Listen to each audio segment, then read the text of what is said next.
ಹೌದು, ಫೇಸ್ಬುಕ್ಕಲ್ಲಿ ಫೋಟೋ ಹಾಕಿದ್ರು ಅಮೌಂಟ್ ಕೊಡ್ತಾರೆ, ಖಂಡಿತ ಕೊಡ್ತಾರೆ. ಅಲ್ಲೆಲ್ಲ ಕಾರ್ ಬರೋದು, ಅವ್ರ ಕಾರಿಂದೇ ಸಿಂಪಲ್ ಆಗಿ ಒಂದು ಲವ್ ಸ್ಟೋರಿ ಅಂತ ಒಂದು ಚಿಕ್ಕ ಜ್ಞಾನ ಕಾರ ಏನಾಯಿತು. ನಮ್ಮ ಕಡೆ ಒಂದು ಮಾತಾಡ್ತಾರೆ, ಆಕಾಶ ನೋಡೋದಕ್ಕೆ ನುಗ್ಲಾಕೆ ಅಂತ. ಎಂತೆಂಥ ಹೆಸರುಗಳು ಗೊತ್ತಾ, ಉಪ್ಪು ಹುಳಿ ಖಾರ ಅಂತೆಲ್ಲ ಹೆಸರುಗಳು ಬರೆದಿಟ್ಬಿಟ್ಟಿದೆ. ಏನೋ ಅಂದ್ಕೋಬೇಡಿ, ದಯವಿಟ್ಟು ಕ್ಷಮೆ ಇರಲಿ ನಮ್ಮ ಕಡೆಯಿಂದ. ಬೇಕಾದರೆ 4 ಪ್ರಮೋಷನ್ ವೀಡಿಯೋ ಮಾಡಿದ್ದೀನಿ ಅಂತ ಹೇಳಿದ್ನಲ್ಲ, 4 ಜನ ಹತ್ರನೂ ₹1 ತಗೊಂಡಿಲ್ಲ ನಾನು. ಫ್ರಿಜ್ ತೊಗೊಳೋದಕ್ಕೆ ಏನು ಅವಶ್ಯಕತೆ ಇದೆ, 2 ಮುಖ್ಯ ಕಾರಣ ಹೇಳಿದ್ದೀನಿ. ನಾವು ಇನ್ನೊಂದು ಮಗು ಮಾಡ್ಕೊಂಡಿಲ್ಲ ಗೊತ್ತಾ ನಿಮಗೆ. ತಾಯಿಗಿಂತ ದೊಡ್ಡ ಯೋಧ ಈ ಪ್ರಪಂಚದಲ್ಲಿ ಯಾರೂ ಇಲ್ಲ ಅಂತ. ಆ ಮಾತು ನಿಜ. ಕೆಲಸಕ್ಕೆ ಬಂದರೆ ಒಂದೊಂದು ಸಲ 6 ಜನ 8 ಜನ 10 ಜನ ಎಲ್ಲ ಬರ್ತಿದ್ರು. ಅದು ನನ್ನ ಬ್ಲಾಗ್ಸ್ನ ರೆಗ್ಯುಲರಾಗಿ ನೋಡ್ಕೊಬರೋರಿಗೆ, ನನ್ನ ಕಮೆಂಟ್ಸ್ನ ಅಬ್ಸರ್ವ್ ಮಾಡಿರೋರಿಗೆ ಖಂಡಿತ ಗೊತ್ತಿರುತ್ತೆ. ಕ್ಷಮೆ ಕೇಳಿಬಿಡಿ. ಹಾಯ್, ಎಲ್ರಿಗೂ ನಮಸ್ಕಾರ. ಇದು ಪಾರ್ಟ್ 2 ವಿಡಿಯೋ. ನೆನೆ ನೋಡಿದ್ರಿ ಪಾರ್ಟ್ 1 ವಿಡಿಯೋ. ಇದು ಅದ್ರ ಕಂಟಿನ್ಯೂಸ್ ಮುಂದುವರೆದ ಭಾಗ. ಯಾಕೆ ಅಂದರೆ ಅದು ಒಂದೇ ವಿಡಿಯೋದಲ್ಲಿ ತುಂಬ ಲಾಂಗ್ ಆಗಿಬಿಡುತ್ತೆ. ವಿಡಿಯೋ ನೋಡೋದಕ್ಕೆ ಬೋರ್ ಆಗಿಬಿಡುತ್ತೆ. ಹೇಳ್ಕೊಡೋ ವಿಷಯ ತುಂಬ ಇದ್ದಾವೆ ನನ್ನ ಹತ್ರ. ಅದಕ್ಕೋಸ್ಕರ ಅಲ್ಲಿಗೆ ಕಟ್ ಮಾಡಿ ಇದನ್ನು ಪಾರ್ಟ್ 2 ಮಾಡ್ತಾಯಿದ್ದೀನಿ. ಪಾರ್ಟ್ 1 ವಿಡಿಯೋ ಯಾರಾದರೂ ನೋಡಿಲ್ಲ ಅಂದರೆ ಇದ್ರ ಡಿಸ್ಕ್ರಿಪ್ಷನಲ್ಲಿ ಹಾಕಿರ್ತೀನಿ ಲಿಂಕು, ಹೋಗಿ ನೋಡಿ. ಆಮೇಲೆ ನಮ್ಮ ಶ್ರೀಮತಿಯವರಿಲ್ಲ, ಒಬ್ಬನೇ ಇವತ್ತು ವಿಡಿಯೋ ಮಾಡ್ತಾಯಿದ್ದೀನಿ. ಅದು ಯಾಕೆ ಅನ್ನೋದು ಕಾರಣ ತಿಳ್ಕೊಬೇಕು ಅಂದರು ಅದಕ್ಕೂ ಆ ಬ್ಲಾಗಲ್ಲಿ ನಿಮಗೆ ಆನ್ಸರ್ ಸಿಗುತ್ತೆ. ಮತ್ತು ಕೆಲವೊಂದು ಕಮೆಂಟ್ಸ್ಗೂ ಸಹ ಆನ್ಸರ್ ಮಾಡಿದ್ದೀನಿ.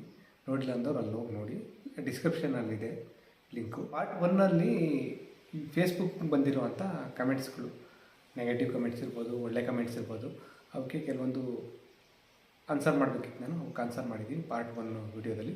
ಇದು ಪಾರ್ಟ್ 2 ವಿಡಿಯೋ. ಇಲ್ಲಿ ಯೂಟ್ಯೂಬಲ್ಲಿ ಬಂದಿರುವಂಥ ಬ್ಲಾಗ್ಸ್ಗೆ, ಅದಕ್ಕೆ ಬಂದಿರುವಂಥ ಕಮೆಂಟ್ಸ್ಗೆ ರಿಪ್ಲೈ ಮಾಡ್ತಾಯಿದ್ದೀನಿ, ಆನ್ಸರ್ ಮಾಡ್ತೀನಿ ಕೆಲವೊಂದು. ಇದಕ್ಕೆ ಅಲ್ಲಿ ಒಂದು ಫೋಟೋ ಹಾಕಿದ್ದೆ. ಅಂದರೆ ಒಂದು ತಮಾಷೆ. ಮನುಷ್ಯನಿಗೆ ಒಂದು ಹಾಸ್ಯ ಪ್ರಜ್ಞೆ ಇರಬೇಕು ಕಣ್ರಿ. ಮನುಷ್ಯನಿಗೆ ಅನ್ನ ಬೇಕು, ಬಟ್ಟೆ ಬೇಕು, ಇರೋದಕ್ಕೆ ಸೂರು ಜಾಗ ಬೇಕು, ಎಲ್ಲ ಬೇಕು, ಬೇಸಿಕ್. ಇದೆಲ್ಲ ಆದಮೇಲೂ ಇನ್ನೇನೋ ಬೇಕು ಮನುಷ್ಯನಿಗೆ. ಏನು ಬೇಕು ಅಂದರೆ ಮನೋರಂಜನೆ ಅಂದರೆ ಯಾವುದೋ ಒಂದು ಮೂವಿ, ಧಾರಾವಾಹಿ, ಸೀರಿಯಲ್ಲು, ನಾಟಕ, ಪುಸ್ತಕ, ಸಂಗೀತ ಕೇಳೋದು, ಅದೇ ಥರ. ಮತ್ತು ಅವನಿಗೆ ಜೊತೆಲಿ ಒಂದಿಷ್ಟು ಹಾಸ್ಯ. ಅವನ್ನ ಎಲ್ಲ ಒತ್ತಡಗಳನ್ನೂ ಮರೆಯೋದಕ್ಕೆ, ಜೀವನದಲ್ಲಿ ಒತ್ತಡಗಳು ಕಡಿಮೆ ಮಾಡ್ಕೊಳ್ಳೋದಕ್ಕೆ ಒಂದು ಹಾಸ್ಯ, ಒಂದು ನಗು, ಮುಕ್ತದ ನಗು. ಅದಕ್ಕೆ ನಾನು ಒಂದು ಹಾಸ್ಯ ಪ್ರಜ್ಞೆ ಅನ್ನೋದು ಇರುತ್ತಪ್ಪ ಒಬ್ಬ ಮನುಷ್ಯನಿಗೆ. ನನ್ನಲ್ಲಂತೂ ಖಂಡಿತ ಇದೆ. ಹಿಂದಿನ ವೀಡಿಯೋದಲ್ಲಿ ಹೇಳಿದ್ದೆ, ಏನಾದರೂ ಫೋಟೋಗಳು ಹಾಕಿದ್ರೆ ಒಂದು ಫೋಟೋಗೆ ಏನಾದರೂ ಬರ್ದಾಕ್ತೀನಿ ನಾನು ಅಂತ, ಒಂದು ಸಾಲು ಅಂತ. ಅದೇ ಥರ ಒಂದು ಫೋಟೋ ಇದೆ ನೋಡ್ರಿ. ಆ ಫೋಟೋದಲ್ಲಿ ನಾನು ಕಾಣ್ತಾ ಇದ್ದೀನ, ಸ್ವಲ್ಪ ಲೈಟಾಗಿ ಕಾಣ್ತಾ ಇದ್ದೀನಿ. ಅದಕ್ಕೊಂದು ಸಾಲು ಬರ್ದಾಕಿದ್ದೆ, ಕನ್ನಡಿಯಲ್ಲಿ ನಿಮಗೆ ಯಾರಾದರೂ ಕಂಡರೆ ತಕ್ಷಣ ಲೈಕ್ ಮಾಡಿ, 15 ನಿಮಿಷದೊಳಗೆ ನೀವು ಶುಭ ಸುದ್ದಿ ಕೇಳುವಿರಿ ಅಂತ. ಅದೊಂದು ತಮಾಷೆನಪ್ಪ, ಫನ್ ಅಷ್ಟೇ. ಅದಕ್ಕೆ ಕೆಲವರು ಸ್ಮೈಲ್ ಮಾಡಿದರು, ನಕ್ಕೋದ್ರು, ರಿಪ್ಲೈ ಮಾಡಿದರು. ಫೇಸ್ಬುಕ್ಕಲ್ಲೂ ಯೂಟ್ಯೂಬಲ್ಲೆಲ್ಲ ಯೂಟ್ಯೂಬಲ್ಲಿ ಒಬ್ಬರು ಕಮೆಂಟ್ ಮಾಡಿದ್ದಾರೆ, ಫನ್ ಅಂದರೆ ಒಂದು ತಮಾಷೆ ಅಲ್ವಾ, ತಮಾಷೆಯಾಗಿ ತಗೋಬೇಕು. ಅದಕ್ಕೆ ಬಿಟ್ಟು ನಿಂದು ಓವರ್ ಆಯಿತು ಮಾರಾಯ ಅಂತ ಯಾರೋ ಕಮೆಂಟ್ ಮಾಡಿದ್ದಾರೆ. ಅವ್ರಿಗೆ ಹಾಸ್ಯ ಪ್ರಜ್ಞೆ ಅನ್ನೋದೇ ಇಲ್ಲ ಅನಿಸುತ್ತೆ ನಿಜವಾಗ್ಲೂ. ಕ್ಷಮಿಸಿ, ಅದು ಓವರ್ ಆಯಿತು ಅನ್ನೋದು ತಪ್ಪಾಗುತ್ತೆ. ಯಾಕೆಂದರೆ ಅದು ತಮಾಷೆ, ಕಾಮಿಡಿಯಾಗಿ ಹಾಕಿರೋದು. ಯಾಕೆ ಅಂದರೆ ನೋಡಿರ್ತೀರ ಫೇಸ್ಬುಕ್ಕಲ್ಲಿ ತುಂಬ ಮಾಡ್ತಾರೆ ಈ ಥರ. ಅದು ಇದೇನೋ ಒಂದು ದೇವ್ರದ್ದು ಯಾವುದೋ ಒಂದು ಇದು AI ಫೋಟೋ ಹಾಕೋದು, ಅಥವಾ ಏನೋ ಒಂದು ಹಾಕೋದು, ಇದು ಆ ಶಕ್ತಿದು, ಈ ಶಕ್ತಿ ದೇವತೆದು, ಅದು ಇದು, ಇದಕ್ಕೆ ತಕ್ಷಣ ಲೈಕ್ ಮಾಡಿ, ಇಷ್ಟು ಇಲ್ಲ ಓಂ ಶಕ್ತಿ ಅಂತ ಕಮೆಂಟ್ ಮಾಡಿ, ಆ ಥರ ಏನೋ ಹಾಕಿರ್ತಾರೆ. ಮನುಷ್ಯರ ಅದು ಭಾವನೆಗಳು, ಇದನ್ನು ಅವರು ಎನ್ಕೇಸ್ ಮಾಡ್ಕೋತಾರೆ, ಏನು ಹೇಳ್ತಾರೆ, ಅವರ ಲಾಭಕ್ಕೆ ಬಳಸ್ಕೋತಾರೆ. ಹೌದು, ಆ ಥರ ಮಾಡ್ತಾರೆ. ಇವ್ರು ತಕ್ಷಣ ಕಮೆಂಟ್ ಮಾಡ್ತಾರೆ ಕೆಲವರು, ಇಲ್ಲ ಲೈಕ್ ಮಾಡಿ ಅಂತ ಲೈಕ್ ಮಾಡಿಬಿಡ್ತಾರೆ. ಅದನ್ನು ನಾನು ತಮಾಷೆಯಾಗಿ ಆ ರೀತಿ ಇದು ಮಾಡಿರೋದಷ್ಟೇ, ಯಾರ ಭಾವನೆಗೂ ಬೇಜಾರಾಗಬಾರ್ದು ಅಂತಲ್ಲ. ಇನ್ನೊಂದು ಹೇಳ್ತೀನಿ, ಅಲ್ಲಿ ಫೇಸ್ಬುಕ್ಕಲ್ಲಿ ಆ ಥರ ಯಾಕೆ ಹಾಕ್ತಾರೆ ಅಂದರೆ, ಮತ್ತು ಇನ್ನೊಂದು, ನೀವು ರೈತರಾಗಿದ್ದರೆ ತಕ್ಷಣ ಇದಕ್ಕೆ ಕಮೆಂಟ್ ಮಾಡ್ತೀರಾ, ಒಂದು ಲೈಕ್ ಮಾಡ್ತೀರಾ ಅಂತ ಹಾಕ್ತಾರೆ. AI ಜನ್ರೇಟ್ ಮಾಡೋ ಒಂದು ಫೋಟೋ ಯಾವುದೋ ಒಂದು ಹಾಕಿರ್ತಾರೆ, ಯಾವುದೋ ಒಂದು ಇತ್ತಂದು, ನಾವು ಬಡವರು, ನಮ್ಗೆ ಯಾರು ಲೈಕ್ ಮಾಡಲ್ಲ, ನೀವು ಲೈಕ್ ಮಾಡಿ ಅಂತೆಲ್ಲ ಹಾಕ್ತಾರೆ.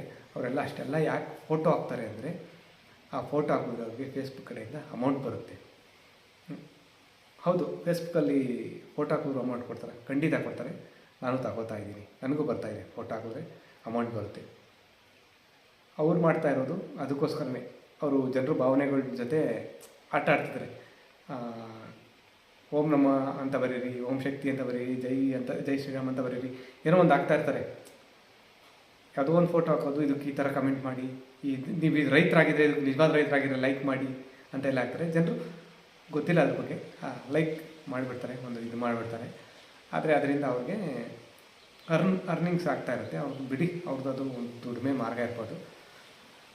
ಅದನ್ನು ಆ ಥರ ಫನ್ನಾಗಿ ನಾನು ಹಾಕಿದ್ದೀನಿ, ತಮಾಷೆಯಾಗಿ. ಅದನ್ನು ಅವರು ಯಾವ ಥರ ತಿಳ್ಕೊಂಡ್ರೂ ಗೊತ್ತಿಲ್ಲ. ಅಂದರೆ ನಾನು ಅದನ್ನು ಏನದು ದೇವ್ರಿಗೆ ಆಗ್ತಾರಲ್ಲ ಆ ಥರ ಅದನ್ನು ವ್ಯಂಗ್ಯ ಮಾಡ್ತಿದ್ದೀನಿ ಅಂತ ಅಂದ್ಕೊಬಿಟ್ಟಿದ್ದಾರೆ ಅನಿಸುತ್ತೆ. ಅದು ವ್ಯಂಗ್ಯ ಅಲ್ಲ, ತಮಾಷೆ ಇದು. ತಮಾಷೆಗೂ ಹಾಸ್ಯ ಇದು, ಅಪಹಾಸ್ಯ ಮಾಡಿಲ್ಲ. ಹಾಸ್ಯಕ್ಕೂ ಅಪಹಾಸ್ಯಕ್ಕೂ ವ್ಯತ್ಯಾಸ ಇದೆ. ನಾನು ಹಾಸ್ಯ ಮಾಡ್ತೀನಿ ಅಷ್ಟೇ, ಅಪಹಾಸ್ಯ ಅಂತೂ ಮಾಡೋದಿಲ್ಲ ಖಂಡಿತ. ಇನ್ನೊಂದಾಗಲೇ ಹೇಳಿದ್ನಲ್ಲ, ಫೇಸ್ಬುಕ್ಕಲ್ಲಿ ಫೋಟೋ ಹಾಕಿದ್ರೆ ದುಡ್ಡು ಬರುತ್ತಾ ಅಂತ. ಖಂಡಿತ ಬರುತ್ತೆ, ನನಗೆ ಬರ್ತಾಯಿದೆ ಅಂತ ಹೇಳಿದ್ನಲ್ಲ. ಹಾಗಾದರೆ ನೀನು ಫೇಸ್ಬುಕ್ಕಲ್ಲಿ ಫೋಟೋ ಹಾಕ್ತಿರೋದು ದುಡ್ಡು ಬರಲಿ ಅಂತ ನೀವೇನಾದ್ರು ಕೇಳಿದ್ರೆ ಖಂಡಿತ ಅಲ್ಲ. ಫೇಸ್ಬುಕ್ಕಲ್ಲಿ ದುಡ್ಡು ಬರಲಿ ಅಂತ ನಾನು ಫೋಟೋ ಹಾಕ್ತಿಲ್ಲ. ನಾನು ಫೋಟೋ ಹಾಕ್ತಿರೋದಕ್ಕೆ ಫೇಸ್ಬುಕ್ನವರು ದುಡ್ಡು ಕೊಡ್ತಿರೋದು. ಇದೇನಿದು ಈ ಕೇಸೇ ಅರ್ಥ ಆಗ್ತಿಲ್ವಲ್ಲ ನೀನು ಹೇಳ್ತಿರೋದು ಅಂತ ಅನ್ನಿಸ್ಬೋದು ನಿಮಗೆ. ಆದರೆ ನಾನು ಫೇಸ್ಬುಕ್ಕಲ್ಲಿ ಅರ್ನಿಂಗ್ಸು ಫೋಟೋಗೆ ದುಡ್ಡು ಕೊಡ್ತಾ ಇರೋದು ಇತ್ತೀಚೆಗೆ, ಇನ್ನೂ ಮುಂಚೆ ಬರ್ತಾ ಇರಲಿಲ್ಲ. ಮುಂಚೆ ರೀಲ್ಸ್ ಹಾಕಿದ್ರೆ ತುಂಬ ದುಡ್ಡು ಬರ್ತಾಯಿತ್ತು ಅರ್ನಿಂಗ್ಸು. ರೀಲ್ಸ್ ಮಾಡೋರಿಗೆಲ್ಲ ತುಂಬ ದುಡ್ಡು ಸಂಪಾದನೆ ಮಾಡಿಬಿಟ್ಟಿದ್ದಾರೆ. ಕೆಲವರಂತೂ ದಿನಕ್ಕೆ 5-6 ರೀಲ್ಸ್ ಹಾಕ್ತಾಯಿದ್ರು ಆ ಟೈಮಲ್ಲಿ. ಆ ರೀಲ್ಸ್ನಲ್ಲಿ ಅರ್ನಿಂಗ್ಸ್ನ ಕಡಿಮೆ ಮಾಡಿಬಿಟ್ಟಿದ್ದಾರೆ. ಫೋಟೋದಲ್ಲಿ ಅರ್ನಿಂಗ್ಸ್ ಚೆನ್ನಾಗಿ ಬರುತ್ತೆ. ಅದಕ್ಕೆ ಕೆಲವರು ಈಗ ರೀಲ್ಸ್ ಮಾಡ್ತಿದ್ದವ್ರೇ ಫೋಟೋಗಳ್ನ ಹಾಕೋದಕ್ಕೆ ಸ್ಟಾರ್ಟ್ ಮಾಡಿದ್ದಾರೆ. ಮುಂಚೆ ಬರೀ ರೀಲ್ಸ್ ಹಾಕ್ತಾಯಿದ್ರು, ಫೋಟೋ ಹಾಕ್ತಿರಲಿಲ್ಲ. ಈ ಫೋಟೋಗೂ ಯಾವಾಗ ಅರ್ನಿಂಗ್ಸ್ ಬರುತ್ತೆ ಅಂತ ಶುರು ಆಯಿತು, ಆವಾಗ ಫೋಟೋ ಹಾಕೋದು. ಬೆಳಗಿನ ಶುಭೋದಯ, ಇದು ಅಂತ ಏನೇನೋ ಹಾಕ್ತಿರ್ತಾರೆ. ಅದೇ ಹೇಳಿದ್ನಲ್ಲ, ನೀವು ಈ ಭಕ್ತರಾಗಿದ್ದರೆ ಒಂದು ಲೈಕ್ ಮಾಡಿ, ಶುಭ ಸುದ್ದಿ ಕೇಳ್ತೀರಾ ಒಂದು ಕಮೆಂಟ್ ಮಾಡಿ, ಜೈ ಶಕ್ತಿ ಅಂತ ಬರೀರಿ, ಆ ಶಕ್ತಿ ಅಂತ ಬರೀರಿ ಕಮೆಂಟು ಅಂತ ಆ ಥರ ಫೋಟೋಗಳು ಹಾಕೋದು ಎಲ್ಲ ಮಾಡ್ತಾಯಿದ್ದಾರೆ. ಆದರೆ ನಾನು ಪ್ರಾಮಾಣಿಕವಾಗಿ ಹೇಳ್ತೀನಿ, ನಾನು ಫೇಸ್ಬುಕ್ನವರು ದುಡ್ಡು ಕೊಡ್ತಾರೆ ಅಂತ ಫೋಟೋ ಹಾಕ್ತಿಲ್ಲ. ನಾನು ಇವತ್ತಿಂದ ಅಲ್ಲ ಫೋಟೋ ಹಾಕ್ತಿರೋದು, ತುಂಬ ವರ್ಷಗಳಿಂದಲೂ. ಈಗ ಯಾರ್ಯಾರು ಫೋಟೋ ಹಾಕೋದಕ್ಕೆ ಶುರು ಮಾಡಿದ್ದಾರೋ ಫೇಸ್ಬುಕ್ಕಲ್ಲಿ ದುಡ್ಡು ಬರುತ್ತೆ, ಅರ್ನಿಂಗ್ಸ್ ಬರುತ್ತೆ ಅಂತ, ಅವ್ರಿಗಿನ್ನೂ ಫೇಸ್ಬುಕ್ ಅನ್ನೋದು ಗೊತ್ತೇ ಇರಲಿಲ್ಲ ಅನಿಸುತ್ತೆ. ಆ ಕಾಲದಿಂದಲೂ ನಾನು ಫೇಸ್ಬುಕ್ ಯೂಸ್ ಮಾಡ್ತಾಯಿದ್ದೀನಿ. ಸುಮಾರು 2011-12 ಅನಿಸುತ್ತೆ. ಆ ಟೈಮಲ್ಲಿ ಇನ್ನೂ ಕೀಪ್ಯಾಡ್ ಇತ್ತು ನನ್ನ ಹತ್ರ, ಆಂಡ್ರಾಯ್ಡ್ ಮೊಬೈಲ್ ಇರಲಿಲ್ಲ. ಆಂಡ್ರಾಯ್ಡ್ ಮೊಬೈಲ್ ಅವಾಗ ಇನ್ನೂ ಎಲ್ಲರ ಕೈಲೂ, ನಮ್ಮಂಥ ಸಾಮಾನ್ಯ ಜನರ ಕೈಗೆಟೋ ಅಷ್ಟು ಬೆಲೆಯಲ್ಲಿ ಕಡಿಮೆ ಬೆಲೆಗೆ ಸಿಗ್ತಿರಲಿಲ್ಲ. ಕೀಪ್ಯಾಡ್ ಮೊಬೈಲ್ ಇತ್ತು ನನ್ನ ಹತ್ರ. ನಾನು ಅವಾಗ ಸ್ವಲ್ಪ ಕವಿತೆಗಳು, ಕಥೆಗಳು ಇದೆಲ್ಲ ಬರಿತಾ ಇದ್ದೆ. ಅದು ಬರಿಬೇಕಾದ್ರೆ ಅವನ್ನೆಲ್ಲ ಫೇಸ್ಬುಕ್ಕಲ್ಲಿ ಶೇರ್ ಮಾಡ್ಕೋತಿದ್ದೆ. ಮತ್ತು ಕೀಪ್ಯಾಡ್ ಮೊಬೈಲ್ ಇತ್ತಲ್ಲ, ಹೇಗೆ ಫೇಸ್ಬುಕ್ ಬಳಸ್ತಿದ್ದು ಅಂದರೆ ಸೈಬರ್ ಸೆಂಟ್ರಲ್ಲಿ ಅವಾಗ 15 ರೂಪಾಯಿ ಒಂದು ಗಂಟೆ, 1 ಅವರ್ ಯೂಸ್ ಮಾಡಿದ್ರೆ ಕಂಪ್ಯೂಟರ್ ನಾವು 15 ರೂಪಾಯಿ. ಆಗ ನಾನು ಬೆಂಗಳೂರಲ್ಲಿದ್ದೆ ಒಂದು ಸ್ವಲ್ಪ ವರ್ಷ.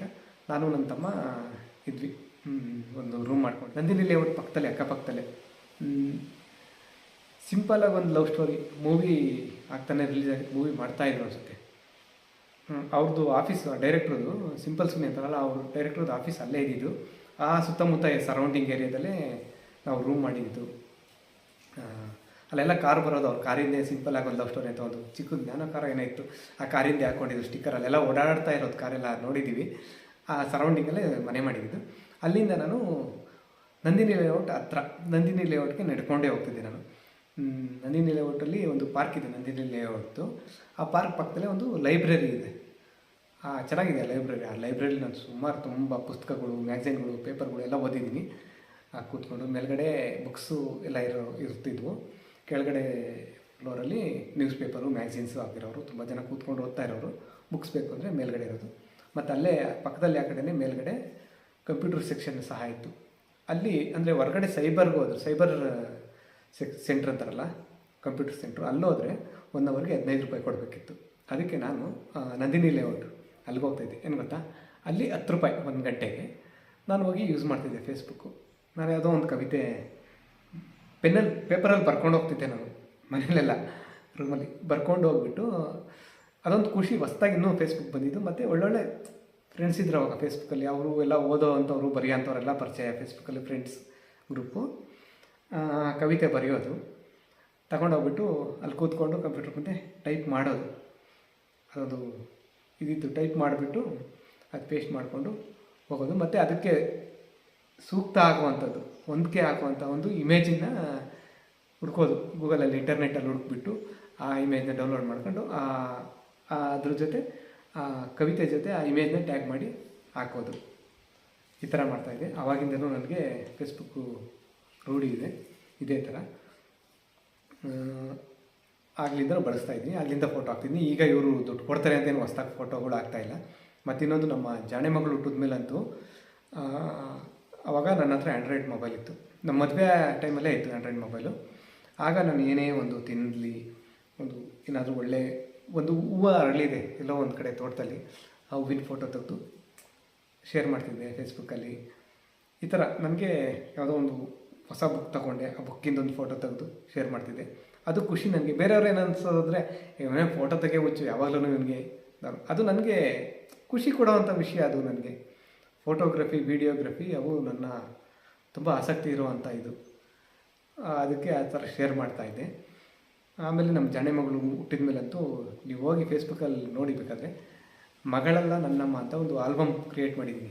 ಅದರಲ್ಲೂ ಹುಟ್ಟಿದಾಗ್ಲಿಂದ ಹಿಡಿದು, ಮಗುವಿಂದ ಹಿಡಿದು ಹುಟ್ಟಿ ಒಂದಿನಕ್ಕೆ, ಹುಟ್ಟಿದ ತಕ್ಷಣ ಫೋಟೋ ತೆಗಿಬೇಡ ಅಂತ ಇದು ಮಾಡಿದ್ರು, ಎಲ್ಲ ಬೈದರು, ದೃಷ್ಟಿ ಆಗುತ್ತೆ ಹಾಗೆ ಅಂತ. ಏನಾದರೂ ಆಗಲಿಂದ ನಾನು ಒಂದಿನ ವೆಯ್ಟ್ ಮಾಡಿ ಆಮೇಲೆ ತೆಗೆದೆ ನೆಕ್ಸ್ಟ್ ದಿನ.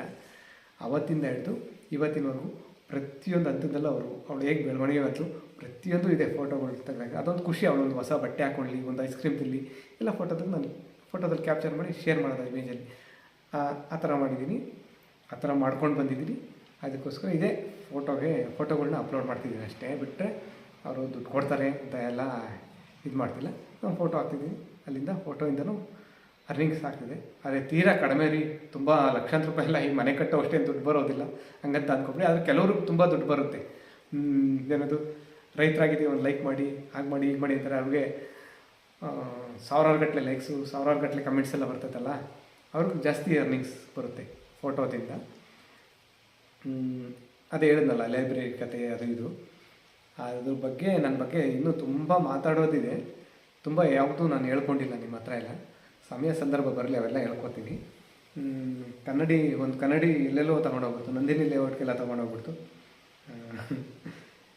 ಸರಿ, ಈಗ ನಾನು ನಮ್ಮ ಶ್ರೀಮತಿಯವರು ಒಂದು ಬ್ಲಾಗಲ್ಲಿ ಮಾತಾಡಬೇಕಾದ್ರೆ ಕುಕ್ಕರ್ಗೆ ಏನಂತಾರೆ ಕನ್ನಡದಲ್ಲೇ ಹೇಳು ಅಂತ ಕೇಳಿಬಿಟ್ಟು ನನಗೆ ಕನ್ನಡದಲ್ಲಿ ಹೇಳ್ತಾ ಇದ್ದೆ. ಆದರೆ ಕುಕ್ಕರ್ ಅನ್ನೋದು ಕನ್ನಡದಲ್ಲೇ ಏನಂತ ನನಗೆ ನಿಜವಾಗಿ ಗೊತ್ತಿರಲಿಲ್ಲ.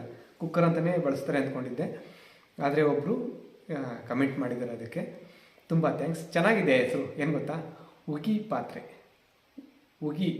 ಉಗಿಯೋದಲ್ಲ, ಅಥವಾ ಅಂತ ಉಗಿತಾರಲ್ಲ, ಉಗಿಯಲ್ಲ.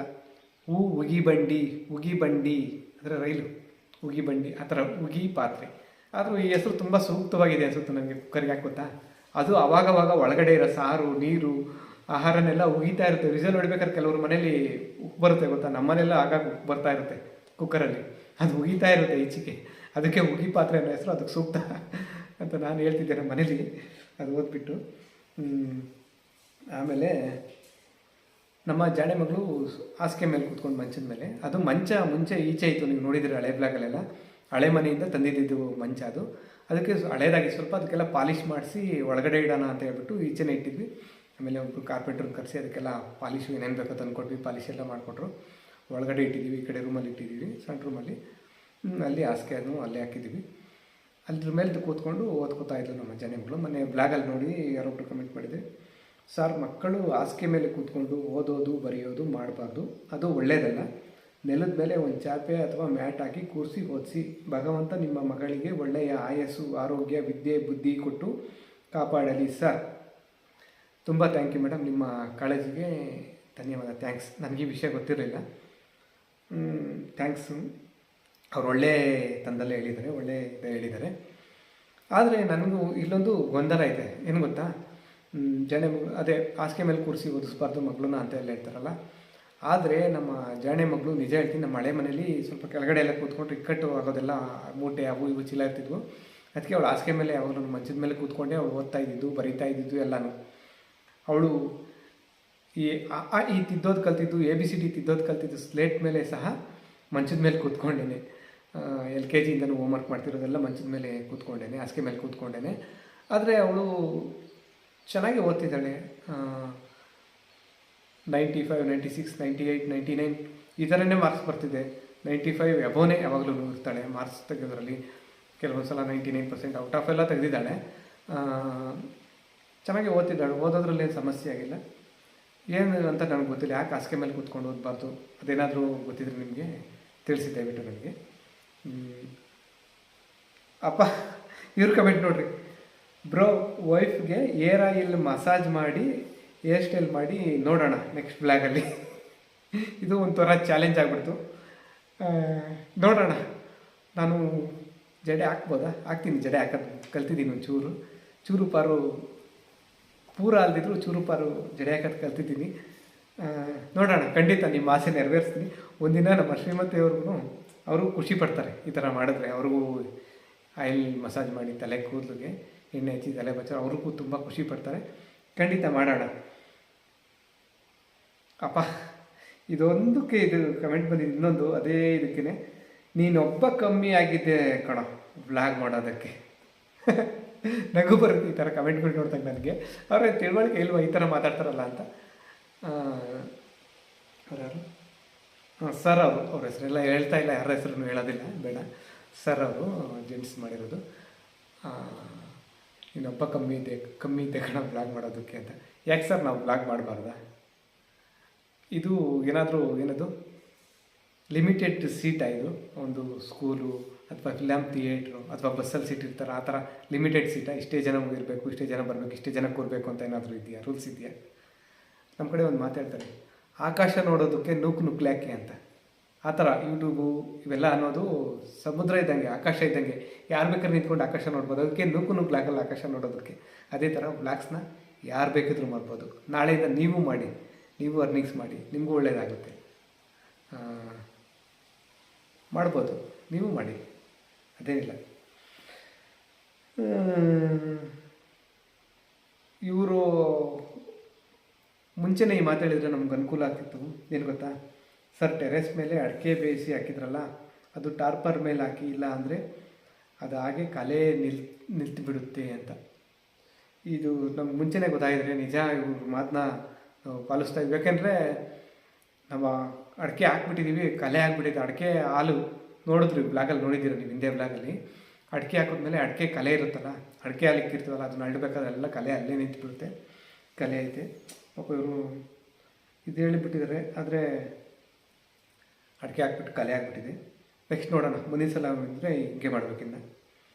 ಆಮೇಲೆ ಇನ್ನೊಬ್ರು, ಕೋತಿ ಥರ ಮಾತಾಡ್ತಿರಲ್ಲ ಯಾಕೆ?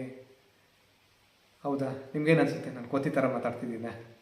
ನಾನು ನಿಮ್ಮ ಥರನೇ ಮನುಷ್ಯನ ಥರನೇ ಮಾತಾಡ್ತಿದ್ದೀನಿ, ಮನುಷ್ಯನ ಥರನೇ ಕಾಣ್ತಾ ಇದ್ದೀನಿ, ಕನ್ನಡನೇ ಮಾತಾಡ್ತಿದ್ದೀನಿ. ಆದರೂ ನೋಡಿರಿ, ಇವ್ರಿಗೆ ಕೋತಿ ಥರ ಮಾತಾಡ್ತಿರಲ್ಲ ಯಾಕೆ ಅಂತ ಕಮೆಂಟ್ ಮಾಡಿದ್ದಾರೆ. ಪಾಪ ಅವ್ರಿಗೆ ದೃಷ್ಟಿ ದೋಷ ಇರ್ಬೋದು, ಕಣ್ಣಿನ ಸಮಸ್ಯೆ.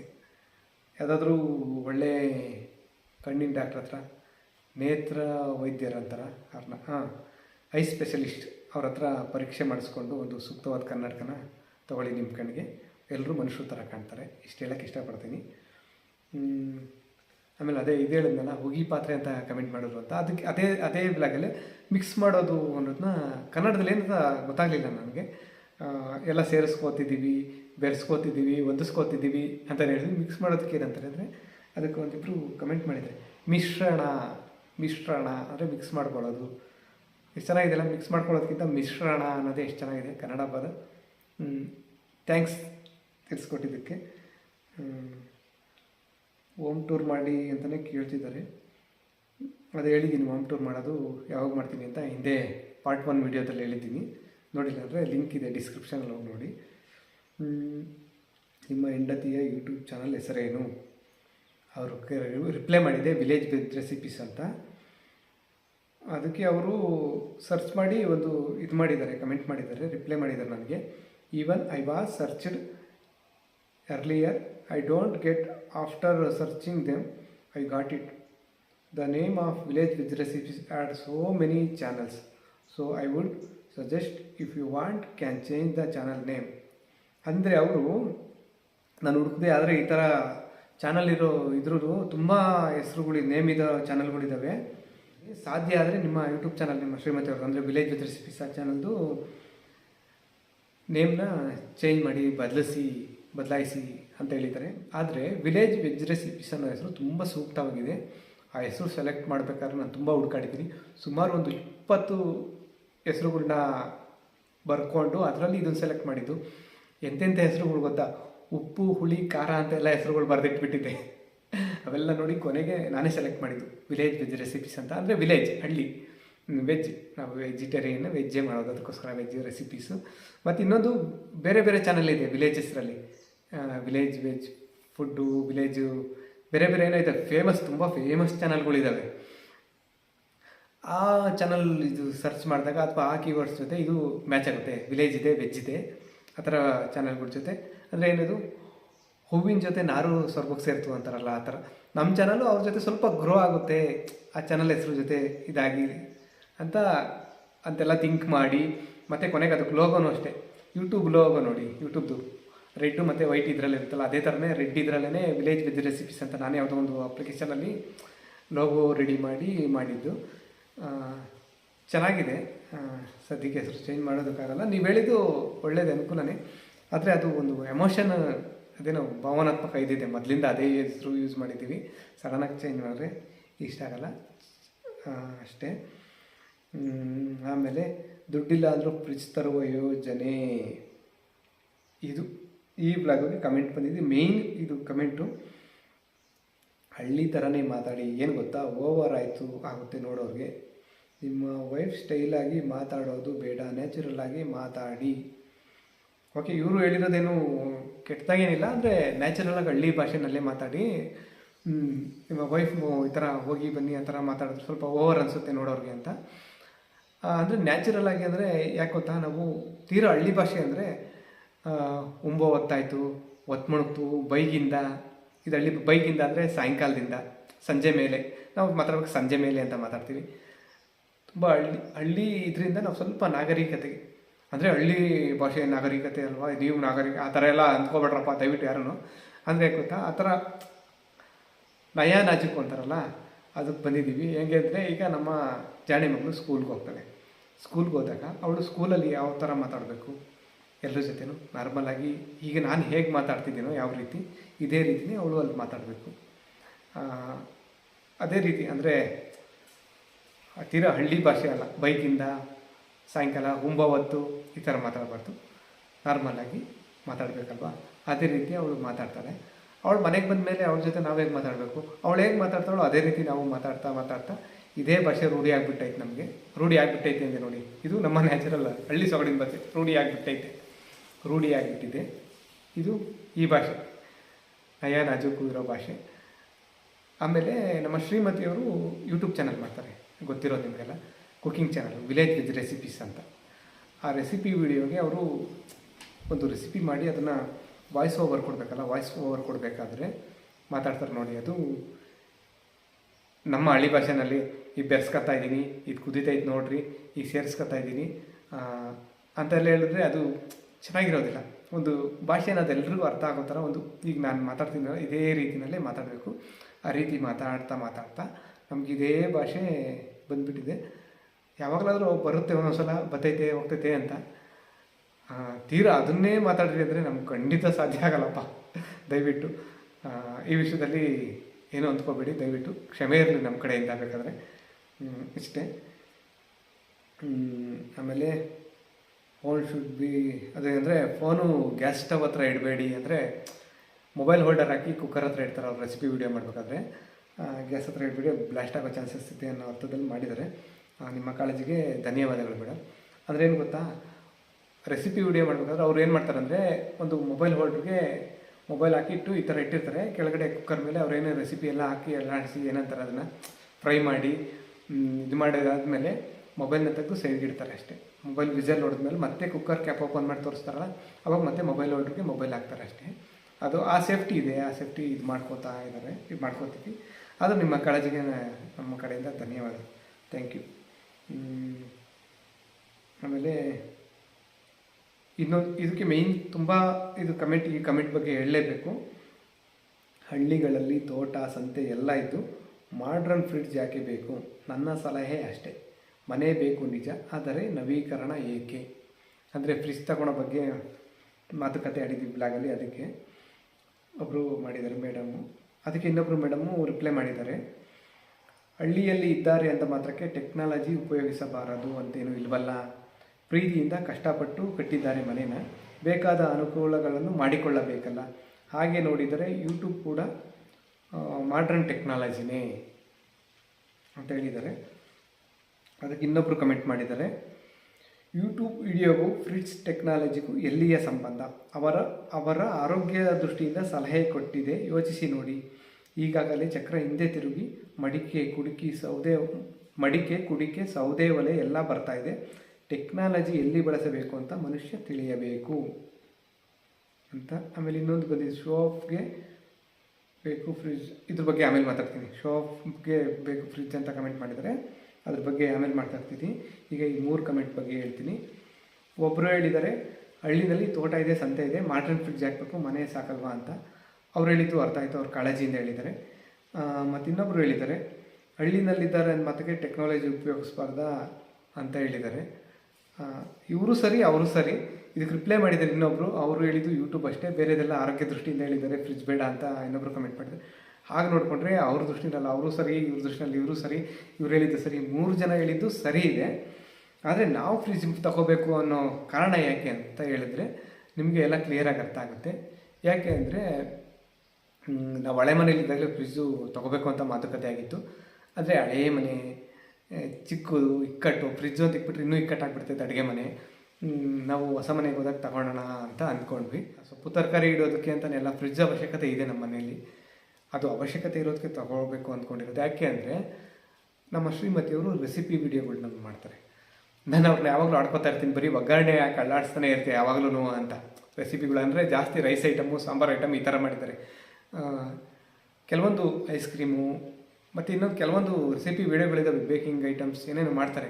ಅವನ್ನ ಮಾಡಬೇಕು ಅಂದರೆ ಫ್ರಿಡ್ಜು ಕಂಪಲ್ಸರಿ, ಫ್ರಿಡ್ಜು ತುಂಬ ಮುಖ್ಯವಾಗಿ ಬೇಕೇ ಬೇಕು. ಆ ಫ್ರಿಡ್ಜಲ್ಲಿ ಇಡಬೇಕು ಕೆಲವೊಂದು ರೆಸಿಪಿ, ಕೆಲವೊಂದು ಪ್ರಿಪ್ರೇಷನ್ ಮಾಡಾದಮೇಲೆ ಈ ಥರ ಎಲ್ಲ. ಅದಕ್ಕೋಸ್ಕರ ಒಂದು ಕಾರಣ ಅದು ಅವಶ್ಯಕತೆ ಇದೆ. ಇನ್ನೊಂದು 2ನೇ ಕಾರಣ, ನಮ್ಮ ಜಾಣೆ ಮಗಳು ಅವಳು ಅವಾಗ ಹಳೆ ಮನೇಲಿದ್ದಾಗಲೂ ಕೇಳ್ತಾ ಇರ್ತಿದ್ಲು. ಅಂದರೆ ಈಗ ಮಕ್ಕಳೇನು ಗೊತ್ತಾ, ಮಕ್ಕಳು ಸ್ಕೂಲ್ಗೆ ಹೋಗ್ತಾರೆ, ಅವ್ರ ಫ್ರೆಂಡ್ಸ್ ಸರ್ಕಲಲ್ಲಿ ಸೇರಿದಾಗ ಅವರು ಹೇಳ್ಕೊತಾರೆ, ನಮ್ಮ ಮನೇಲಿ ಫ್ರಿಡ್ಜಲ್ಲಿ ಇದು ಮಾಡಿದರು, ಅದು ಮಾಡಿದರು, ಅಮ್ಮ ಇದು ಮಾಡಿಕೊಟ್ರು ಅಂತ. ಮಕ್ಳಿಗೆ ಆಸೆ ಆಗುತ್ತಲ್ಲ, ಕೇಳ್ತಾ ಇದ್ರು. ಅದಕ್ಕೆ ಅವರಮ್ಮ ಹೇಳ್ತಾಯಿದ್ರು, ಹೊಸ ಮನೆಗೆ ಹೋದ್ಮೇಲೆ ಹೊಸ ಫ್ರಿಡ್ಜ್ ತಗೋತೀವಲ್ಲ ಅವಾಗ ಮಾಡ್ಕೊಡ್ತೀನಿ ಅಂತ. ಅಂದರೆ ಐಸ್ ಕ್ರೀಮ್ಗಳು ಮಾಡ್ಕೊಡ್ತೀನಿ ಅಂತ. 2 ಕಾರಣಕ್ಕೋಸ್ಕರ ನಾವು ತುಂಬ ಮುಖ್ಯವಾಗಿ ಫ್ರಿಡ್ಜ್ ತೊಗೋಬೇಕು ಅಂತಿರೋದು. ಆಮೇಲೆ ಇಲ್ಲಿ ಇದಕ್ಕೆ ಬಂದಿದೆ, ಒಬ್ಬರು ಕಮೆಂಟ್ ಮಾಡಿದ್ದಾರೆ, ಶೋ ಆಫ್ ಮಾಡೋದಕ್ಕೆ ಫ್ರಿಡ್ಜ್ ಬೇಕು ಅಂತ. ಖಂಡಿತ ನಮ್ಮನ್ನು ನೋಡಿದ್ರೆ ಹೆಂಗೆ ಅನ್ಸುತ್ತಾ ಶೋ ಆಫ್ ಮಾಡೋದು ಅಂತ. ಒಂದು ವಿಷಯ ಹೇಳ್ತೀನಿ ತಿಳ್ಕೊಳ್ಳಿ. ನನಗೆ ಫೇಸ್ಬುಕ್ಕಲ್ಲಿ ಇದು ಅಹಂಕಾರದಿಂದ ಹೇಳ್ತಿರೋದಲ್ಲ, ಇರೋ ವಿಷಯ ಹೇಳ್ತಾ ಇದ್ದೀನಿ ಅಷ್ಟೇ. ಅಹಂಕಾರ ಅಂತ ಅಂದ್ಕೊಬಿಡಿ. ನಮ್ಮೆಲ್ಲ ಅಹಂಕಾರ ಅದೆಲ್ಲ ಇಲ್ಲ. ಫೇಸ್ಬುಕ್ಕಲ್ಲಿ 75-76 ಸಾವಿರ ಜನ ಫಾಲೋವರ್ಸ್ ಇದ್ದಾರೆ. ಇನ್ಸ್ಟಾಗ್ರಾಮಲ್ಲಿ ಒಂದು 10-11 ಸಾವಿರ ಜನ ಇದ್ದಾರೆ. ಯೂಟ್ಯೂಬಲ್ಲಿ ಒಂದು 6-7 ಸಾವಿರ ಜನ ಇದ್ದಾರೆ ಸಬ್ಸ್ಕ್ರೈಬರ್ಸು.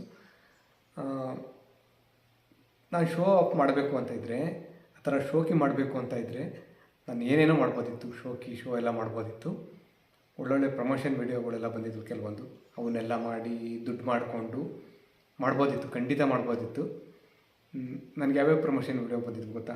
ಅರ್ನಿಂಗ್ಸ್ ಆ್ಯಪು ಆ ಥರ ಇರ್ತಾವಲ್ಲ, ವೆಟ್ಟಿಂಗ್ಸ್ ಆ್ಯಪು ಆ ಥರ ಅಪ್ಲಿಕೇಶನ್ ಏನೋ ಇರ್ತಾವಲ್ಲ, ಆ ಥರದವೆಲ್ಲ ಬಂದಿದ್ವು. ಈ ಥರ ಪ್ರಮೋಷನ್ ವೀಡಿಯೋಗಳು ನಾನು ಮಾಡಲ್ಲ, ದಯವಿಟ್ಟು ಕ್ಷಮಿಸಿ ಅಂತ ಹೇಳಿದೆ. ಆಮೇಲೆ ಟೆಂಪಲ್ದೊಂದು ಸಲ ಬಂದಿತ್ತು, ದೇವಸ್ಥಾನದೊಂದು ಪ್ರಮೋಷನ್ ವೀಡಿಯೋ ಮಾಡಿಕೊಡ್ತೀರಾ ಅಂತ. ನಾನು ಅವ್ರಿಗೆ ರಿಪ್ಲೈ ಏನು ಹೇಳಿದೆ ಗೊತ್ತಾ? ಸರ್, ದೇವಸ್ಥಾನಕ್ಕೆ ಬರಬೇಕಾಗಿರೋದು ಜನ ಭಕ್ತಿಯಿಂದ, ಪ್ರಮೋಷನ್ ವೀಡಿಯೋ ಮಾಡಿ ಪ್ರಮೋಷನ್ ಮೂಲಕ ಕರೆಸ್ಕೋಬಾರ್ದು ಜನರನ್ನ, ದಯವಿಟ್ಟು ಕ್ಷಮಿಸಿ, ಇದು ನನ್ನಿಂದ ಆಗೋದಿಲ್ಲ ಅಂತ ಹೇಳಿದೆ. ಅದಾಯಿತಾ? ಆಮೇಲೆ ಒಂದು ಕಂಪ್ನಿ, ಒಂದು ಬ್ರ್ಯಾಂಡ್ ಕಂಪ್ನಿ, ಅದು ಒಳ್ಳೆ ಬ್ರ್ಯಾಂಡೆಡ್ ಕಂಪ್ನಿನೇ. ನಿಮ್ಮ ವೀಡಿಯೋದಲ್ಲಿ ಫಸ್ಟ್ ಒಂದು 30 ಸೆಕೆಂಡು, ಲಾಸ್ಟಲ್ಲಿ ಒಂದು 30 ಸೆಕೆಂಡು ನಮ್ಮ ಕಂಪ್ನಿದೊಂದು ಅಡ್ವರ್ಟೈಸ್ ಕೊಡ್ತೀವಿ, ಅದನ್ನು ಹಾಕಿ ತಿಂಗಳಿಗೆ ಇಷ್ಟು ಅಂತ ದುಡ್ಡು ಕೊಡ್ತೀವಿ ಅಂತ ಹೇಳಿದರು. ನನಗೆ ಯಾಕೋ ಅದು ಸರಿ ಅನ್ನಿಸ್ಲಿಲ್ಲ, ಅದು ಮಾಡಲಿಲ್ಲ. ಅದೊಂದು. ಆಮೇಲೆ ಇನ್ನೂ ಬಂದಿದ್ದಾವೆ ಕೆಲವೊಂದು ಕಾಸ್ಮೆಟಿಕ್ಸು, ಅವು ಇವೆಲ್ಲ ಪ್ರಮೋಷನ್. ಈಗ ನಮ್ಮ ಶ್ರೀಮತಿಯವರು ಅದು ಮೇಕಪ್, ಅವರು ಸಾಮಾನ್ಯವಾಗಿ ಏನೋ ಕ್ರೀಮು ಪೌಡ್ರು, ಚಿಕ್ಕ ಪುಟ್ಟ ಪಾನ್ಸ್ ಕ್ರೀಮು, ಪಾನ್ಸ್ ಪೌಡ್ರು ಹಾಕ್ಬೋದು ಅಷ್ಟೇ. ತುಂಬ ಅತಿಯಾಗಿ ಬೇರೆ ಅದು ಇದು ಏನೇನೋ ಹಾಕೋತಾರಲ್ಲ ಮೇಕಪ್ಗೆಲ್ಲ, ಆ ಥರ ಮೇಕಪ್ ಎಲ್ಲ ಬಳಸೋದಿಲ್ಲ. ಅದು ಬಳಸಲ್ಲ ಅಂದಮೇಲೆ ಅದ್ರ ಪ್ರಮೋಷನ್ ಯಾಕೆ ಮಾಡ್ಬೇಕು ನಾವು? ಈ ಥರ ಕೆಲವೊಂದು ಪ್ರಮೋಷನ್ ವೀಡಿಯೋಗಳು ಬಂದಿದ್ದಾವೆ, ಆದರೆ ಅದೆಲ್ಲ ನಾವು ಮಾಡಿಲ್ಲ. ಮಾಡಿದ್ದಿದ್ರೆ ನಾವು ದುಡ್ಡು ಮಾಡ್ಬೋದಿತ್ತು, ಇನ್ನೂ ಚೆನ್ನಾಗಿ ಶೋಕಿ ಮಾಡ್ಬೋದಿತ್ತು. ಶೋಕಿ ಅಂದರೆ ಅದು ಬಿಡಿ, ಅಷ್ಟು ದುಡ್ಡು ಮಾಡ್ಬೋದಿತ್ತು. ಆದರೆ ನನಗೆ ಅಂತ ಒಂದು ವ್ಯಕ್ತಿತ್ವ ಇದೆ, ಏನೋ ಅದನ್ನೆಲ್ಲ ಕಳ್ಕೋಬಾರ್ದು. ಆ ಥರ ಪ್ರಮೋಷನ್ ವೀಡಿಯೋ ಎಲ್ಲ ಮಾಡೋದಿಲ್ಲ ನಾನು. ಶೋಕಿ ಮಾಡಬೇಕು ಅಂತಿದ್ದರೆ ಆ ಥರ ಪ್ರಮೋಷನ್ ವೀಡಿಯೋ ಎಲ್ಲ ಮಾಡಿ ನಾನು ಶೋಕಿ ಮಾಡ್ತಾಯಿದ್ದೆ. ಆಮೇಲೆ ಇನ್ನೊಂದು ವಿಷಯ ಹೇಳಬೇಕು, ಏನು ಪ್ರಮೋಷನ್ ವೀಡಿಯೋ ಬಗ್ಗೆ ಇಷ್ಟೊಂದೆರಡು ಜನ ಪ್ರಮೋಷನ್ ವೀಡಿಯೋ ಮಾಡೇ ಇಲ್ವಾ ಅಂತ. ಖಂಡಿತ ಮಾಡಿದ್ದೀವಿ. 4 ಪ್ರಮೋಷನ್ ವೀಡಿಯೋ ಮಾಡಿದ್ವಿ, 4 ಮಾಡಿದ್ವಿ ಪ್ರಮೋಷನ್ನು.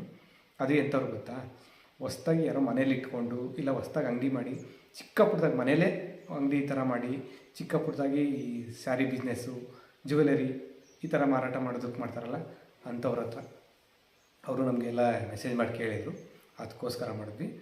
ಅಂದರೆ ಇನ್ನೂ ಒಂದು ಹೇಳ್ತೀನಿ, ನನ್ನಲ್ಲಿರೋ ಒಂದು ಒಳ್ಳೆಯ ವ್ಯಕ್ತಿತ್ವದ ಬಗ್ಗೆ ಹೇಳ್ತೀನಿ. ಅದು ನನ್ನ ಬೆನ್ನನ್ನು ನಾನು ತಟ್ಕೋತಾ ಇದ್ದೀನಿ ಅಂತಲೂ ಅಂದ್ಕೋಬೋದು, ಏನೋ ಗೊತ್ತಿಲ್ಲ. ಹೇಳಬೇಕು. 4 ಪ್ರಮೋಷನ್ ವೀಡಿಯೋ ಮಾಡಿದ್ದೀನಿ ಅಂತ ಹೇಳಿದ್ನಲ್ಲ, 4 ಜನ ಹತ್ರನೂ ₹1 ತಗೊಂಡಿಲ್ಲ ನಾನು. ಯಾಕೆ ಗೊತ್ತಾ, ಅವ್ರು ಹೊಸ್ದಾಗಿ ಶುರು ಮಾಡಿದ್ದಾರೆ, ಒಂದು ಕಾರಣ. ಇನ್ನೊಂದು, ಅವ್ರು ಕಳಿಸ್ತಾರಲ್ಲ ಆ ಋಣನೇ ನಮ್ಮ ಮೇಲೆ ಇರುತ್ತೆ. ನಾನು ಹೇಳಿದೆ ಅಂದರೆ ಪ್ರಮೋಷನ್ ವೀಡಿಯೋಗೆ ಅವ್ರು ಕಳಿಸ್ತಾರಲ್ಲ, ಸ್ಯಾರಿ ಆಗಿರ್ಬೋದು, ಜ್ಯುವೆಲರಿ, ಅದು ಫ್ರೀ ನಮಗೇ ಇರುತ್ತೆ. ಅವ್ರು ಕೊಟ್ಟು ಕಳಿಸ್ತಾರೆ. ಅದನ್ನು ನಾವು ಹಿಂಗೆ ತೋರಿಸಿ ಇಂಥ ಕಡೆಯಿಂದ ಬಂದಿದೆ ಅಂತ ಹೇಳಬೇಕು. ಅವರು ಕೇಳಿದ್ರು ಒಬ್ಬರು ಮೇಡಮ್, ಸರ್ ನಿಮ್ಮ ಇದಕ್ಕೆ ಏನು ಫೋನ್ಪೇಗೆ ಎಷ್ಟು ಕ್ಯಾಶ್ ಹಾಕ್ತೀನಿ ಕಳಿಸ್ಕೊಡ್ತೀನಿ ಹೇಳಿ ಬೇಗ ಅಂತ. ಅವತ್ತು ಇಲ್ಲ ಮೇಡಮ್ ಸಾರಿ, ನೀವು ಕಳಿಸ್ತಿರಲ್ಲ ಒಂದು ಪ್ರಾಡಕ್ಟ್ ಅವ್ರ ಕಡೆಯಿಂದ ಕಳಿಸ್ತಾರೆ, ನೀವು ಕಳಿಸ್ತಿರಲ್ಲ ಆ ಪ್ರಾಡಕ್ಟು, ಅದ್ರ ಋಣನೇ ನಮ್ಮ ಮೇಲೆ ಐತೆ, ದಯವಿಟ್ಟು ಆ ಥರ ಎಲ್ಲ ಏನೂ ಬೇಡ ಅಂತ ಹೇಳ್ತೀವಿ. 4 ಮಾಡಿದ್ದೀನಿ, ₹1 ತಗೊಂಡಿಲ್ಲ. ಆ ಥರ ವ್ಯಕ್ತಿತ್ವ ನಂದು. ನನ್ನ ಹತ್ರ ನೀವು ಮಾತಾಡೋದು ಬರಬೇಡಿ ಈ ಥರ ಎಲ್ಲ ಶೋಕಿ ಅಂತ. ಆ ಶೋಕಿ ಮಾಡಬೇಕು ಅಂದರೆ ನಾನು ಏನೇನೋ ಮಾಡ್ಬೋದಿತ್ತು, ಆಯಿತಾ. ಆ ಥರ ಪ್ರಮೋಷನ್ ಇಂಥವೆಲ್ಲ ಪ್ರಮೋಷನ್ ಮಾಡ್ಬೋದಿತ್ತು. ಶೋಕಿ ಮಾಡೋದಿಲ್ಲ ನಾವು, ಶೋ ಆಫ್ ಎಲ್ಲ ಮಾಡೋದಿಲ್ಲ. ಅವಶ್ಯಕತೆ ಫ್ರಿಜ್ ತೊಗೊಳೋದಕ್ಕೆ ಏನು ಅವಶ್ಯಕತೆ ಇದೆ, 2 ಮುಖ್ಯ ಕಾರಣ ಹೇಳಿದ್ದೀನಿ. ಆ ಕಾರಣಕ್ಕೋಸ್ಕರ ಫ್ರಿಜ್ ತೊಗೋಬೇಕು ಅಂತ ಇದ್ದೀವಿ ಅಷ್ಟೇ. ಆಮೇಲೆ ಜಾಣೆ ಮಕ್ಕಳು ಸ್ಕೂಲ್ ಆ್ಯನ್ಯುವಲ್ ಡೇ ಫಂಕ್ಷನ್ದು ಬ್ಲಾಗ್ ಮಾಡಿದ್ದೆ. ನನಗೆ ತುಂಬ ನೆಗೆಟಿವ್ ಕಮೆಂಟ್ಸ್ ಬಂದಿದ್ದು ಈ ಬ್ಲಾಗ್ಗೆ. ಅದು ಯಾಕೆ ಗೊತ್ತಿಲ್ಲ, ಒಂದೊಂದಾಗಿ ಹೇಳ್ತೀನಿ ನೋಡಿ. Over acting and over speaking. ಅಲ್ಲಿ ಏನಾದೆ ಆ್ಯಕ್ಟಿಂಗ್ ಮಾಡೋಕ್ಕೆ? ಓವರ್ ಸ್ಪೀಕಿಂಗ್ ಅಂದರೆ ಏನರ್ಥ? ಹುಚ್ಚುಚ್ಚಾಗಿ ಏನಾದರೂ ಮಾತಾಡಿದ್ದೀವ? ಒಳ್ಳೆ ರೀತಿಲಿ ನಯ ನಾಜುಕಾಗಿ, ಏನು ಸವಿ ನುಡಿ ಹಿತ ನುಡಿ ಅಂತಾರಲ್ಲ ಆ ಥರ ಇರುತ್ತೆ ನನ್ನ ಮಾತು. ಅದು ಬಿಟ್ಟು ಏನಾದರೂ ಓವರಾಗಿ ಅಂದರೆ ಈ ಜನರ ಮೆಂಟಾಲಿಟಿನೇ ಅರ್ಥ ಆಗ್ತಿಲ್ಲ ನನಗೆ ಕೆಲವ್ರದ್ದು. ಓವರ್ ಆಯಿತು ಅಂತ ಅದು. ಆಮೇಲೆ ನಿಮ್ಮ ಶ್ರೀಮತಿಯವ್ರದ್ದು ತುಂಬ ಓವರ್ ಆಯಿತು. ಓಕೆ, ಇದ್ರ ಬಗ್ಗೆ ಹೇಳ್ತೀನಿ. ಈ ಪುಣ್ಯಾತ್ಮ ಒಬ್ಬ ಯಾರೋ ಮಾಡಿದ್ದಾರೆ. ನೀನು ಯಾರು ಸಾಂಗ್ಗೆ ಹಾಕಿಲ್ಲ ಡ್ಯಾನ್ಸ್ಗೆ, ನೀನು ಯಾವ ಸಿನಿಮೆ ಬ್ಲಾಗ್ ಮಾಡ್ತೀಯಾ? ಬ್ಲಾಗ್ ಬಗ್ಗೆ ಗೊತ್ತಿದೆಯಾ? ಇಲ್ಲ ನಿಮಗೆ ಗೊತ್ತಿದ್ರೆ ಮಾಡು, ಇಲ್ಲ ಅಂದರೆ ಬ್ಲಾಗ್ ಮಾಡಬೇಡ, ಹುಚ್ಚು ಥರ ಯಾಕೆ ಆಡ್ತೀಯ ಅಂತ. ನಾನು ಆ ಬ್ಲಾಗಲ್ಲಿ ಹೇಳಿದ್ದೀನಿ. ಸಾಂಗೆಲ್ಲ ಹಾಕೋಗಿಲ್ಲ, ಎಲ್ಲರಿಗೂ ಗೊತ್ತಿರೋದೆ. ವೀಡಿಯೋದಲ್ಲಿ ಸಾಂಗ್ ಹಾಕಿದ್ರೆ ಅದು ಕಾಪಿರೈಟ್ ಕ್ಲೈಮ್ ಬರುತ್ತೆ, ವೀಡಿಯೋಗೆ ಎಫೆಕ್ಟ್ ಆಗುತ್ತೆ, ಅದನ್ನು ಹೇಳಿದ್ದೀನಿ. ಅದಕ್ಕೋಸ್ಕರ ಸಾಂಗ್ ಹಾಕಿಲ್ಲ. ನೀನು ಸಾಂಗ್ ಹಾಕಿಲ್ಲ, ಏನು ಬ್ಲಾಗ್ ಮಾಡ್ತೀಯ ಅಂತ ಏನೇನೋ ಹುಚ್ಚುಚ್ಚಾಗಿ ಕಮೆಂಟ್ ಮಾಡಿರೋದು ಇವರು. ನನಗೆ ಹೇಳ್ತಿದ್ದಾರೆ ಹುಚ್ಚು ಥರ ಯಾಕೆ ಮಾತಾಡ್ತೀಯ ಅಂತ. ಆಮೇಲೆ ನಿಮ್ಮ ಶ್ರೀಮತಿ ಬರೀ ತಿನ್ನೋದೇನಾ? ಎಷ್ಟು ಕೆಟ್ಟದಾಗಿ ತಿಂತೀರಾ? ನಿಮ್ಮ ಹೆಂಡ್ತಿಗೆ ಸ್ವಲ್ಪ ಏನು ಅನಿಸೋದಿಲ್ವಾ? ಏನೇ ಕೊಟ್ಟರು ಒಂದು ಅದು ಹೇಳ್ತೀನಿ. ನಿಮ್ಮ ಶ್ರೀಮತಿ ಎಷ್ಟು ತಿನ್ನೋಕ್ಕೆ ಬಂದಿರೋದಾ? ಇದ್ರ ಬಗ್ಗೆ ಹೇಳಲೇಬೇಕು ನಾನು.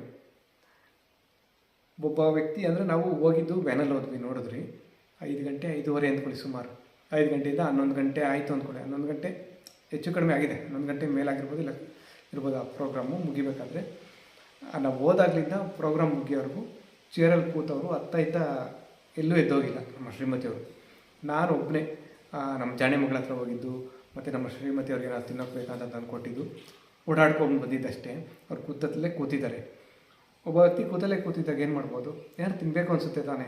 ಅದು 5 ಗಂಟೆಯಿಂದ 11 ಗಂಟೆ ಅಂದ್ಕೊಳ್ಳಿ, ಆ ಮಧ್ಯದಲ್ಲಿ ಊಟದ ಟೈಮ್ ಇರುತ್ತೆ. ಊಟದ ಟೈಮ್ ಅದು ಮಧ್ಯದಲ್ಲಿ ಏನಾದ್ರು ತಿನ್ನಬೇಕು ಅನಿಸುತ್ತೆ. ತಿಂದಿದ್ದಾರೆ, ನಮ್ಗೆ ಇಷ್ಟ ಆಯಿತು ತಗೊಂಡು. ಮತ್ತು ನಾವು ಒಬ್ಬರೇ ತಿಂದಿದ್ದೀವಿ. ಅಲ್ಲಿ ಎಷ್ಟು ಐಸ್ ಕ್ರೀಮ್ ಅಂಗಡಿ, ಚಾಟ್ಸ್ ಅಂಗಡಿ, ಸ್ನ್ಯಾಕ್ಸು ಎಲ್ಲ, ಮುರಿ ಗಾಡಿ, ಮಸಾಲ ಕಾರ್ನ್ ಗಾಡಿ ಅವೆಲ್ಲ ಬಂದಿದ್ವಿ. ಏನಕ್ಕೆ ಬಂದಿದ್ವಿ ಅವೆಲ್ಲ? ಮತ್ತು ಎಲ್ಲರೂ ತಗೊಂಡು ತಿಂತಾರೆ ಅಂತ ಅಲ್ಲಿರೋರು ಎಲ್ಲರೂ ತಗೊಂಡು ತಿಂದಿದ್ದಾರೆ. ಅವರು ಒಬ್ಬರೇ, ನಮ್ಮ ಶ್ರೀಮತಿಯವರು ಒಬ್ಬರೇ ತಗೊಂಡು ತಿಂದಿಲ್ಲ. ಆ ಬ್ಲಾಗ್ ನಾವು ಮಾಡಿದ್ದೀವಿ, ವೀಡಿಯೋ ಮಾಡಿದ್ದೀವಿ, ನಿಮ್ಗೆ ಕಾಣಿಸಿದೆ ಅಷ್ಟೇ. ಯಾಕೆ ನೀವೇನು ತಿನ್ನೋದಿಲ್ವ ಹೊಟ್ಟೆಗೆ? ಈ ಥರ ಎಲ್ಲ ಕಮೆಂಟ್ ಮಾಡ್ತೀರಲ್ಲ. ತಲೆಗೆ ಸ್ವಲ್ಪ ಬುದ್ಧಿ ಇಟ್ಕೊಂಡು ಮಾತಾಡಿ, ಏನೇನೋ ಮಾತಾಡಬೇಡ್ರಿ, ಆಯಿತಾ? ಆಮೇಲೆ ಇನ್ನೂ ಈ ಕಮೆಂಟ್ಗೆ ಹೇಳೋದಿದೆ ಇನ್ನೊಂದು. ಏನೇ ಕೊಟ್ಟರೂ ಒಂದು ತುತ್ತು ತಿನ್ನಿಸಲಿ ಬೇಡ ಅನ್ನೋಲ್ಲ, ಆದರೆ ಅದು ನೋಡುಗರಿಗೆ ಇಷ್ಟ ಆಗೋಲ್ಲ. ನಾವು ಮಕ್ಕಳ ಮುಂದೆ ಎಲ್ಲರ ಮುಂದೆ ಇದ್ದೀವಿ ಅನ್ನೋದು ನೆನಪಿರಬೇಕು.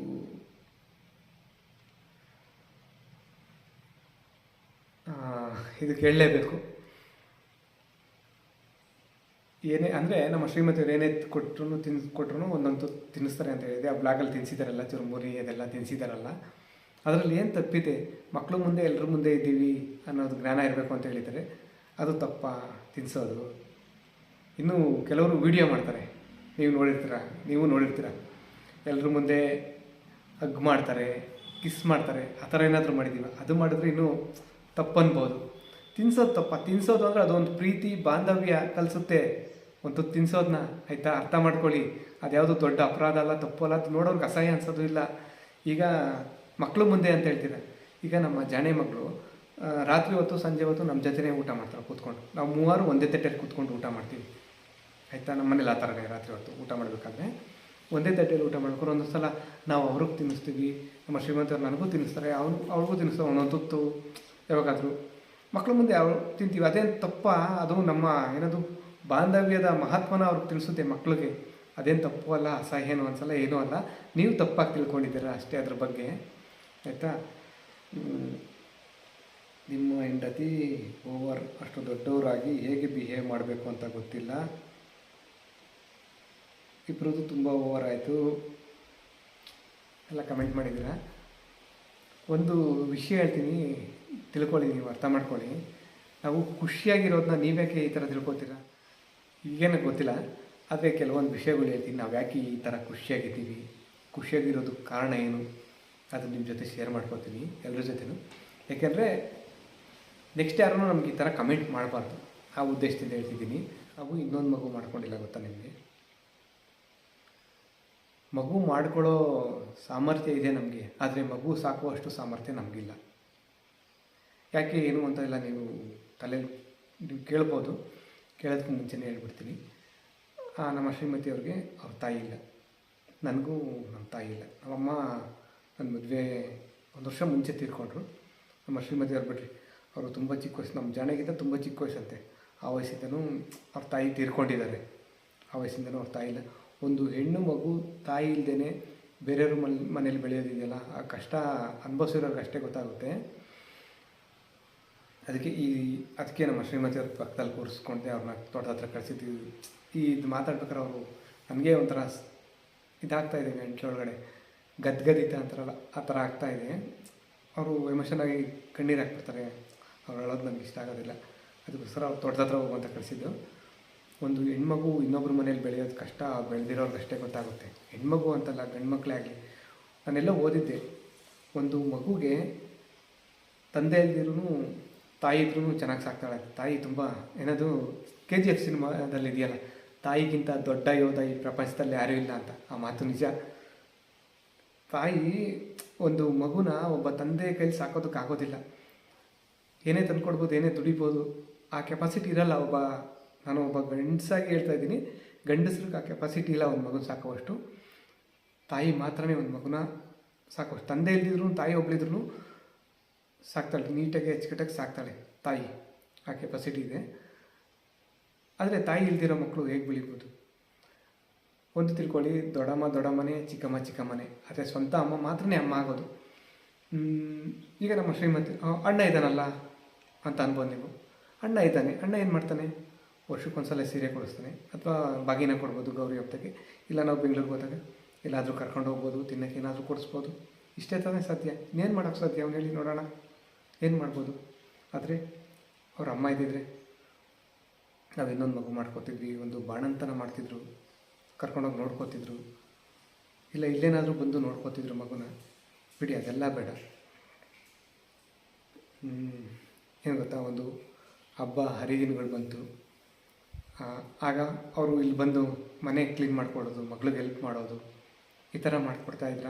ಆದರೆ ಇವತ್ತು ನಮ್ಮ ಶ್ರೀಮತಿಯವರು ಒಬ್ಬರೇ ಮಾಡಬೇಕೆಲ್ಲಾನು. ಒಂದು ಹಬ್ಬ ಬಂತು ಅಂದರೆ ನಿಜ, ಮನೆ ಕ್ಲೀನ್ ಮಾಡೋದ್ರಿಂದ ಹಿಡಿದು ಹಬ್ಬದ ಅಡುಗೆ ಮಾಡೋದು, ಮಗಳನ್ನ ರೆಡಿ ಮಾಡೋದು, ಎಷ್ಟು ಕೆಲಸ ಇರುತ್ತೆ ಗೊತ್ತಾ ಅವ್ರಿಗೆ. ಅವರಮ್ಮ ಇದ್ದರೆ ಬಂದಿಲ್ಲೆಲ್ಲ ಹೆಲ್ಪ್ ಮಾಡಿಕೊಡ್ತಿದ್ರು.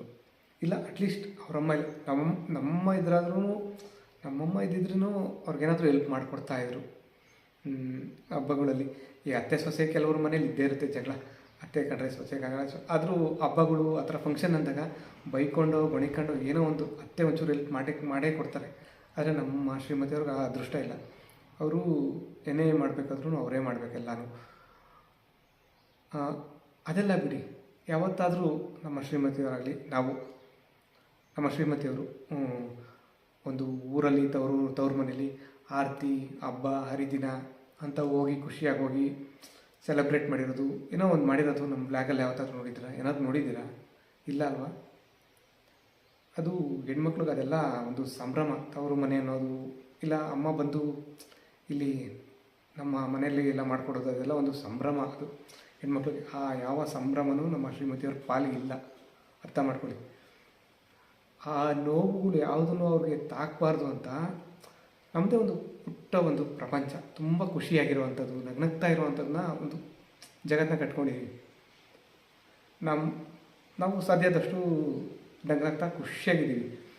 ಅದು ನಿಮಗೆ ಓವರ್ ಆ್ಯಕ್ಟಿಂಗ್ ಅಂತ ಅನಿಸುತ್ತೋ ಅಂದರೆ ಅದೇನು ಹೇಳೋಕ್ಕೆ ಗೊತ್ತಿಲ್ಲ.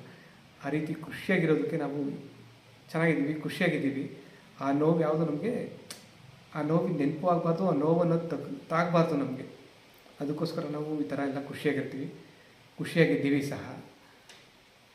ಅರ್ಥ ಆಗಿದೆ ಅನಿಸುತ್ತೆ ನಿಮಗೆ.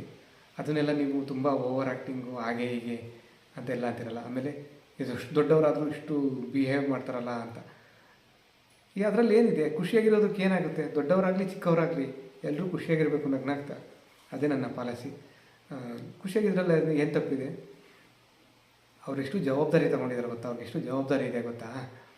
ನಾವು ಈ ಮನೆ ಕಟ್ಟಬೇಕಾದ್ರೆ ಬೆಳಿಗ್ಗೆ ಎದ್ದು ಮಗಳಿಗೆ ಸ್ಕೂಲ್ಗೆಲ್ಲ ರೆಡಿ ಮಾಡಿ ಕಳಿಸಿ ತಿಂಡಿ ಮಾಡ್ತಿದ್ರು. ಇಲ್ಲಿ ಮನೆ ಕೆಲಸಕ್ಕೆ ಬಂದರೆ ಒಂದೊಂದು ಸಲ 6 ಜನ 8 ಜನ 10 ಜನ ಎಲ್ಲ ಬರ್ತಿದ್ರು.